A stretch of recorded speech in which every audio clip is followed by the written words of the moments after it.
Okay, I'm hanging out here with a winemaker from Arizona. You guys might recognize this guy. Caduceus Cellars did quite well this year. What awards did you take home?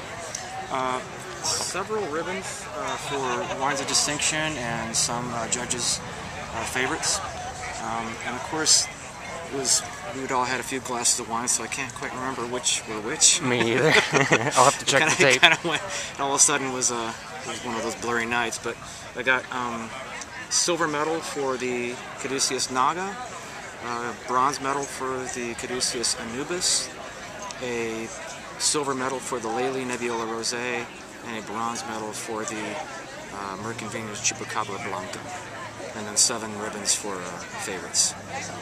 How was the winemaking process this year? I know that there's been challenges year after year, from javelinas to all kinds of this critters. Year was quite the opposite. It was almost a bumper crop year. But you get used to, in the previous years with the frost we saw in 2010 and 11, you get so used to scrambling for fruit that this year I would get calls in the middle, whatever I was doing, someone would text me or email and say, hey, I have extra this or extra that, and you go, yeah, because you're so used to not getting it, and then all of a sudden I was just buried in fruit. So I did 90 tons in my cellar this year. Wow, okay, so as compared to 60 the year before, so half as much more. It was quite the... So the production numbers will probably be more for the Merkin Vineyards wines. It was more Merkin Vineyards product. But yeah, the Caduceus Cellar stuff will pretty much maintain their numbers because they're from specific blocks, so you're not going to get more fruit. The Judas block is going to be what the Judas block is. It's not going to automatically have more fruit. It's only half an acre. So. Oh, okay. So yeah, the idea behind the Caduceus is that it's not like a big, huge production that gets shipped all over the country. Is that right? Well, we do ship around the country a little bit, but not so much. Not a lot of volume. It's more calling card for Arizona for the most part. We make most of the financing for making sure we can do what we can do is done through the tasting room or wine club or online sales. That way we can expand vineyards, experiment with different grapes to see what's going to work in our climate. And then you also work with or partnered with Eric Blomsky with... No, I'm actually partnered with Arizona Stronghold. Tim White's the winemaker. Okay, so Eric's not part of Arizona Stronghold? Well, he was an investor at one point. He was a part owner, but he's actually he works with Page Spring Cellars. Oh, okay, so that's different now. Okay, good. Yeah. Got that wrong. Okay. And then as far as production for the Merkin, what is that up to these days? This year it's quite swollen because of all the extra fruit.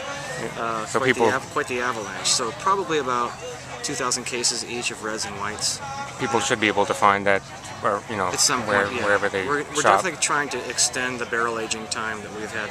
In prior years, we had so little product and a little bit of a demand, so we were running out and having to bottle things a little earlier than we would like to. Yeah. The goal for the Merkin wines is to be in barrel for a minimum of a year, and then for the Caduceus wines, we'd like to keep them in barrel for a minimum of 18 months to 36 months.